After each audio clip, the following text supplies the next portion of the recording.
Hello, I'm Holder, and welcome to the second part of my animated Battle As development video. Right, we're picking up from where we left off last time. Now I'm just finishing off the top part of the body here.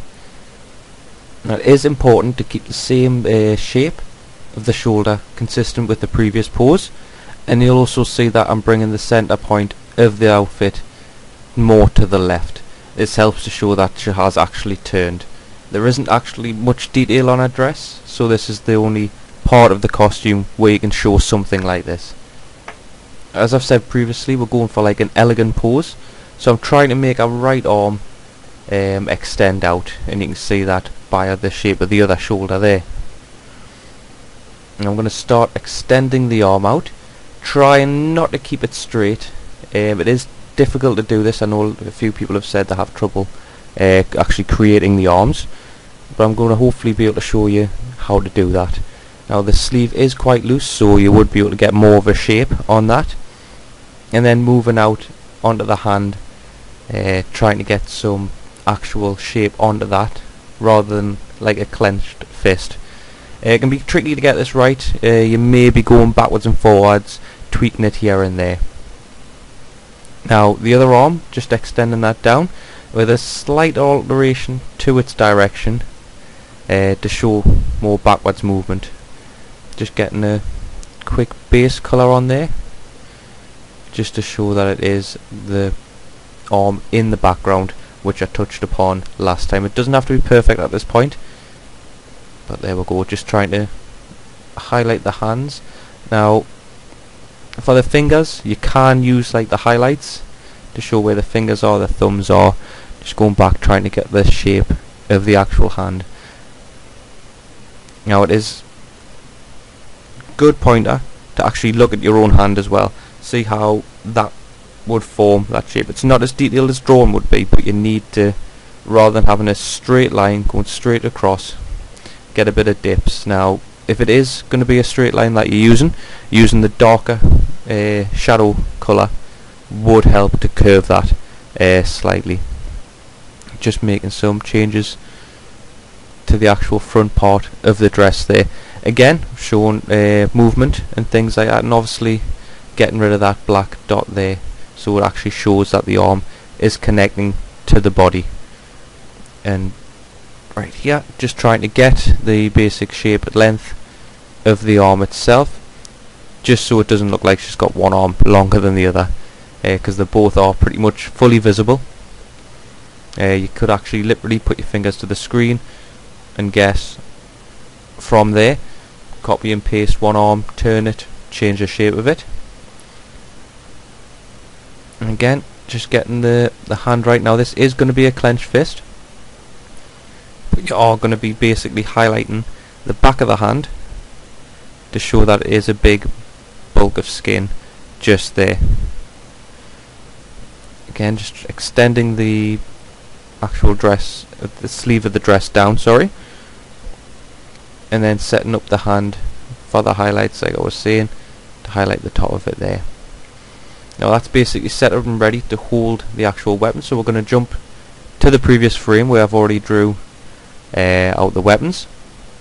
Just going to highlight the straight one, copy that, put it onto a new layer.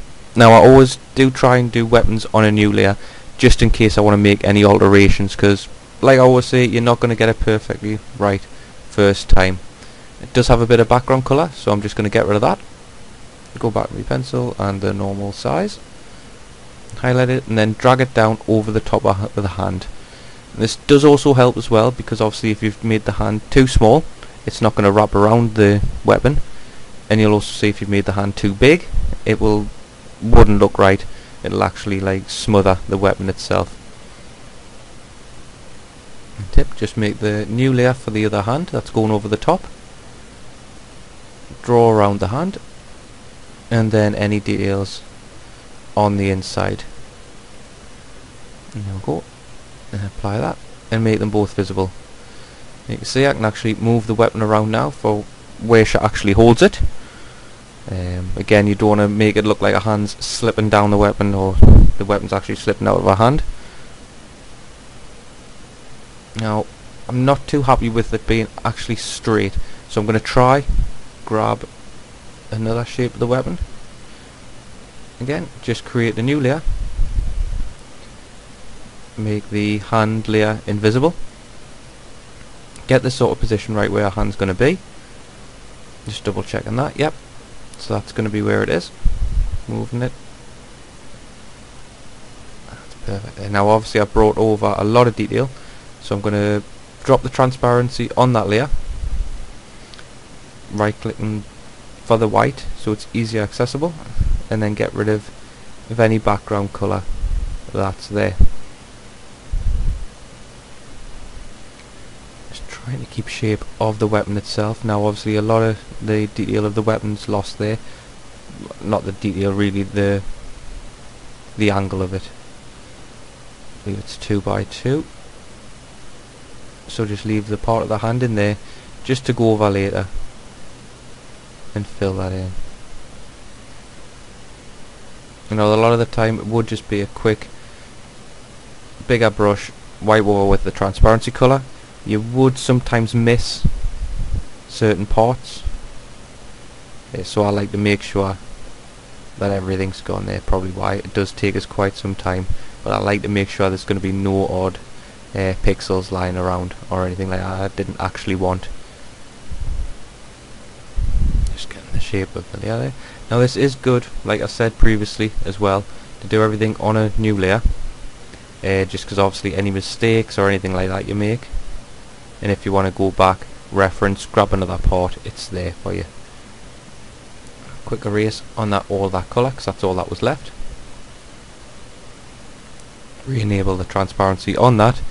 Now, right, now I have got a little bit of white there, I don't know why that is showing. Let's flick it down, find out what is on that layer. Go with the white, pure white, and it's not erasing for some reason. Okay, let's just, it definitely is that layer. Now this does sometimes happen, so figure out which layer it is, and then we're just going to try an actual solid delete on that, because that colour, even though that is the transparent colour, it's not actually working there. Oh, there we go, that's it sorted. Just re-enable all the layers, angle the weapon back into the hand, and get the position of that right there. Let's have a little look how it matches up with the body and the whole pose. Right, now I can instantly see there that there is a little bit of a problem. It does actually cover that hand itself. So although even you can see from the preview window, it does actually look like it's just moving back slightly, which isn't really that good for the pose I was wanting to do and the style of the stance. So we're just going to make a new layer, and we're going to angle it down. Rather than 2, we're going to go for a 3. So merge it down into a 4, and then put one up to make it a 3. Down at a 4. Just quick and easy, just to make sure to test this out. Obviously if there's any edits needed, I'll come in later, but for now just want to make sure that this would actually work rather than wasting a lot of time. Just a quick little drag down and drop, counting on making sure I've got the 3. Right, that was 2, so that's 3. Here we go. Now although sometimes in graphic scale actually turning it, you wouldn't look that good, so when I'm doing an angle like this, literally just turn your head, have a little look, make sure it looks alright, check the preview and make sure there's going to be no strange angles on it. There we go, just finishing off some little details just to double check, and then obviously the hand will pretty much still be in the same place, but we're going to go back and check that. There we go, just checking the preview window for the angle on that. Let's re-enable the hand and move the weapon up 1. There we go. So that's more of the better grip. Enable the transparency, and there we go. So I'm going to leave it here for now. Obviously let's see in the next part if that does work, and then any edits that we need after that, and move on to finishing the rest of the pose.